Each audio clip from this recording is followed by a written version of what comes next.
తిరిగి BCN news కి స్వాగతం. చంద్రబాబు తాను చెప్పుకున్నట్టు నిజంగా శ్రీవారి భక్తుడైతే అశ్లీల వీడియోలతో అడ్డంగా దొరికిపోయిన బీఆర్ నాయుడిని తక్షణమే టీటీడీ చైర్మన్ పదవి నుండి తొలగించాలని టీటీడీ మాజీ చైర్మన్ బొమ్మన కరుణాకర్ రెడ్డి డిమాండ్ చేశారు. తాడేపల్లిలోని వైసీపీ కేంద్ర కార్యాలయంలో ఆయన మీడియాతో మాట్లాడుతూ ఆలయ ధర్మకర్తల మండలి చైర్మన్ పదవికి బీఆర్ నాయుడు అనర్హుడని చెప్పినా చంద్రబాబు నియమించారని అన్నారు. చివరికి బీఆర్ నాయుడి అశ్లీల వీడియో బయటకు వచ్చిన మరుక్షణమే ఆయనతో రాజీనామా చేయించకుండా డీప్ ఫేక్ వీడియో పేరుతో పోలీసులకు ఫిర్యాదు చేయించి కాపాడే ప్రయత్నం చేయడం సిగ్గుచేటని మండిపడ్డారు. ఒక్కసారిగా ఇదంతా కూడా బయటికి వచ్చిన తర్వాత బీఆర్ నాయుడు కాదు బీఆర్ కామనాయుడు అని సోషల్ మీడియా అంతా ఘోషిస్తున్నది.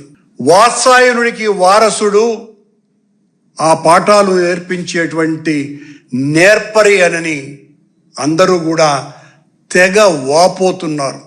ఈ ఉదయం బీఆర్ నాయుడు గారు పోలీసులకు కంప్లైంట్ చేసి తన అఫీషియల్ ట్విట్టర్లో డీప్ ఫేక్ వీడియో నా మీద ఉద్దేశపూర్వకంగా దీనిని చేసి వదిలారు, దీని వెనుక వైసీపీ వాళ్ళ హస్తం ఉంది అని పోలీస్ కంప్లైంట్ ఇచ్చినట్టుగా ఆయన ప్రకటించినారు. నేను ఉదయం ఈ వార్తలు చూడడం ప్రారంభించిన తర్వాత ఈ ఏఐ టెక్నాలజీకి సంబంధించిన అనేక మంది నిపుణులతో నేను మాట్లాడటం జరిగింది. ఇది అసలు సిస్సలు నిజమైన వీడియో, నిజమైన ఫోటోలు, ఇందులో ఎక్కడా కూడా ఏఐ టెక్నాలజీని వాడనే లేదు అని వాళ్ళు చెప్పిన తర్వాత, అది నిర్ధారించుకున్న తర్వాత బీఆర్ నాయుడు గారు మీలో కించిత్తన్నా దైవభక్తి ఉంటే, కించిత్తన్న నైతిక విలువలు ఉంటే ఈ సంఘటన జరిగిన తర్వాత మౌనంగా మీ పదవికి రాజీనామా చేసి ఉండాలి. మీలో ఏ కోశాన అపరాధ భావన లేకపోగా మీరు చేసినటువంటి అనైతిక చర్య బయటికి వచ్చినందుకు వైఎస్ఆర్ కాంగ్రెస్ పార్టీ మీద ఆ ఆరోపణ రుద్ది ఇది తప్పుది అని మీ వందిమాగతుల ప్రసార మాధ్యమాలతో ప్రచారం చేసుకోవాలన్నటువంటి దుగ్ధ మీలో కనపడుతున్నది. సరిగ్గా 18 సంవత్సరాల క్రితం ఈ రాష్ట్ర గవర్నర్ ఎన్డి తివారీ గారు తన ఎద మీద ఒక మహిళ ఉన్నటువంటి ఒక ఫోటో బయటికి వస్తే, ఆనాడు ఏ టెక్నాలజీలు దీని మీద విచారణలు కూడా లేనటువంటి రోజులలో వెంటనే ఆయన తన పదవికి రాజీనామా చేసి ఉత్తరాఖండ్కు పారిపోయినాడు. ఎస్వీబీసీ భక్తి ఛానల్కు మా హయాంలో అధ్యక్షుడిగా ఉన్న పృథ్వీ అనేటువంటి వ్యక్తి, ఆయన ఒక మహిళను వాటేసుకుంటాను అన్నటువంటి మాటలు ఆడియో బయటికి వస్తే వెనువెంటనే మా నాయకుడు జగన్మోహన్ రెడ్డి గారు తీవ్రంగా హెచ్చరించి ఆయనను ఆ పదవిలో నుంచి తీసివేసినారు.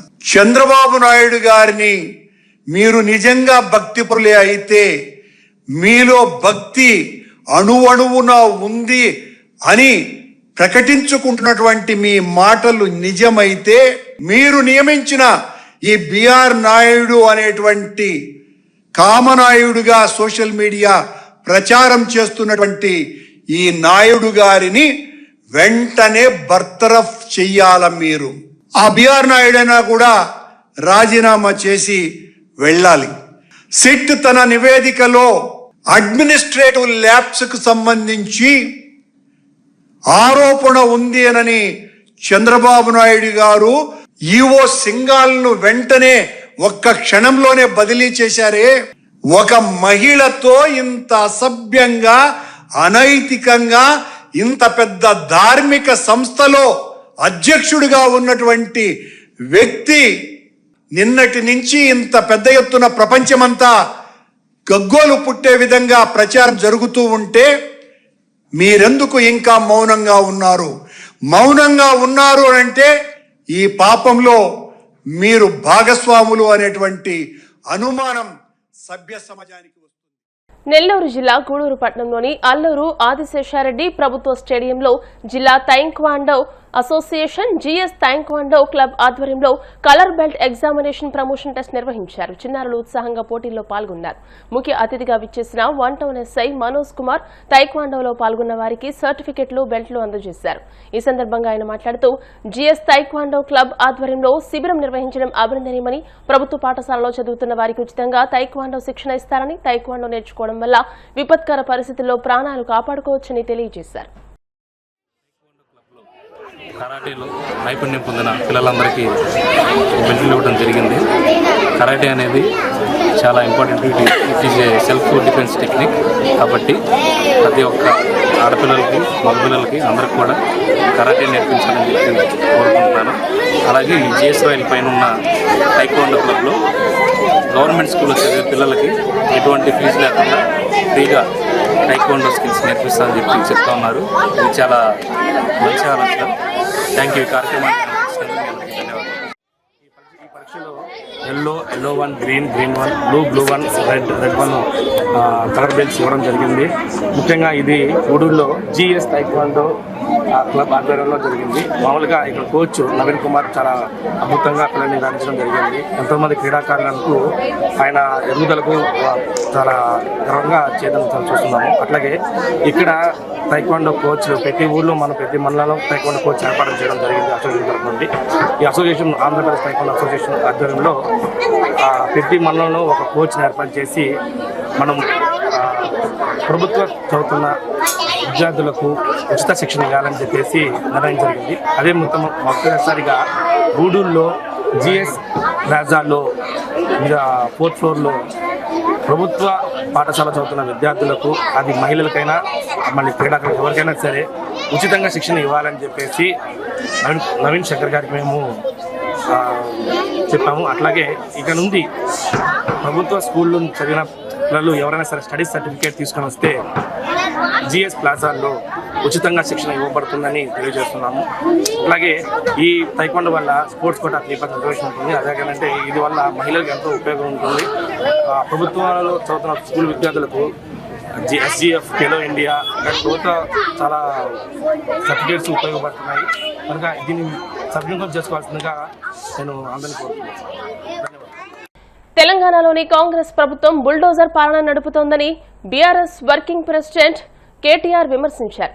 ముఖ్యమంత్రి రేవంత్ రెడ్డి అధికారం చేపట్టినప్పటి నుండి పెద్ద ఎత్తున కూల్చివేతలు, పౌరులను వేధించడం నిత్య కృత్యంగా మారిందని అన్నారు. మూసీ నది ప్రాజెక్టు ద్వారా ప్రభావితమైన కుటుంబాలు నిర్వహించిన మూసీ దండి మార్చ్లో కేటీఆర్ పాల్గొని రాజేంద్రనగర్ ప్రాంతంలో 3.5 కిలోమీటర్ల పాదయాత్ర చేపట్టారు. ఈ మార్చ్ సందర్భంగా ఆయన హైదర్ షా కోటే, మధు పార్క్ రిడ్జ్ అపార్ట్మెంట్ నివాసితులను కలుసుకున్నారు. వారి బాధలను విన్నారు. To make Hyderabad the only city in the country which treats every drop of its sewerage. ఎందుకంటే మీకు ఒక విషయం తెలియాలి, 94% of the sewerage that gets generated in Hyderabad, GHMC limits lo, it flows into Moosi. Moosi is both a boon and a bane for Hyderabad. Because it is a boon because natural గా ఇప్పుడు పెద్ద వర్షాలు పడ్డప్పుడు నీళ్ళన్నీ కూడా by gravity మూసీలోకి వెళ్ళిపోతాయి, కిందికి వెళ్ళిపోతాయి. సో సబ్మర్జెన్స్ కానీ inundation కానీ ఉండదు. At the same time, unfortunately, because of lack of vision, lack of interest, lack of focus, Moosi became a sewerage. Moosi essentially became a sewerage. It has become a bed and a haven for mosquitoes and deadly diseases. What we have tried to do is, we have tried to ensure every single drop of sewerage that gets generated in Hyderabad city limits, about 2000 MLD. 1 MLD is 1 million liters per day.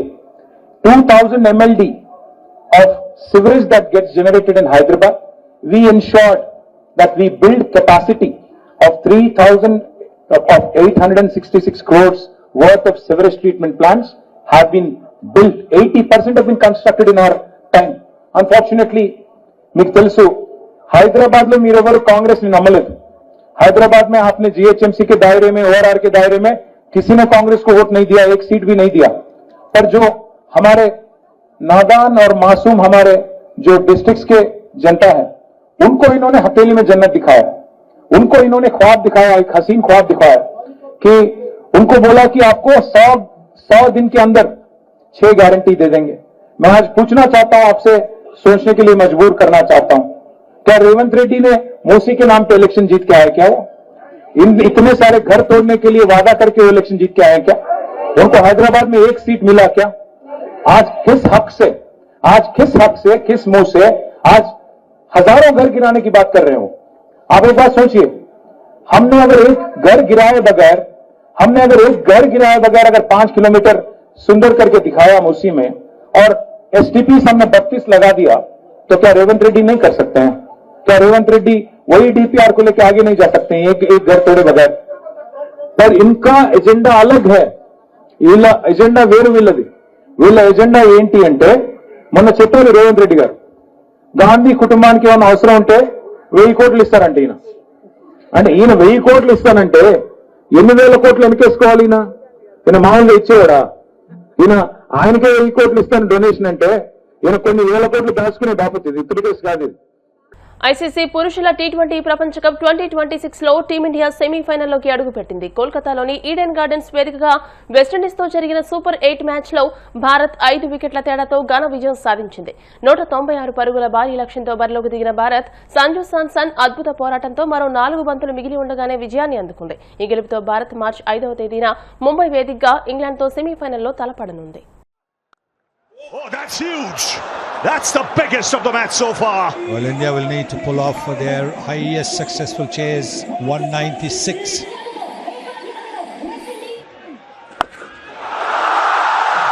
That's all the way for 6.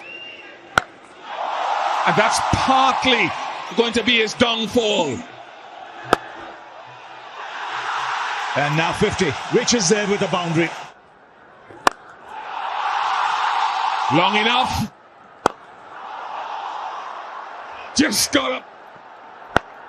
Oh, he goes big. Sanju Special Samson, 97 not out. India into the semi-finals of the World Cup. వార్తలు ముగించే ముందు ముఖ్యాంశాలు మరోసారి. విజయవాడలో మధ్యవర్తిత్వంపై రాష్ట్ర స్థాయి సదస్సుకు ముఖ్య అతిథిగా హాజరైన సీజేఐ జస్టిస్ సూర్యకాంత్, జస్టిస్ సిటీలో అంతర్జాతీయ స్థాయి వసతులు కల్పిస్తామన్న సీఎం చంద్రబాబు. వేట్లపాలెం బాణసంచా పేలుడు సంఘటనా స్థలాన్ని సందర్శించిన పలువురు రాష్ట్ర మంత్రులు, బాధిత కుటుంబాలకు ప్రభుత్వం అండగా ఉంటుందని భరోసా. కాకినాడ జీజీహెచ్లో చికిత్స పొందుతున్న బాణసంచా పేలుడు బాధితులకు మంత్రి వాసంశెట్టి సుభాష్ పరామర్శ, మెరుగైన వైద్యం అందించాలని అధికారులకు ఆదేశం. అశ్లీల వీడియోలతో అడ్డంగా దొరికిపోయిన బీఆర్ నాయుడిని తక్షణమే టీటీడీ చైర్మన్ పదవి నుండి తొలగించాలి. టీటీడీ మాజీ చైర్మన్ భూమన కరుణాకర్ రెడ్డి డిమాండ్. ఈ వార్తలు ఇంతటితో సమాప్తం. మరిన్ని వార్తల కోసం BCN digital YouTube channel, Facebook page ని ఫాలో అవ్వండి. అప్డేటెడ్ వార్తల కోసం ప్లీజ్ సబ్స్క్రైబ్.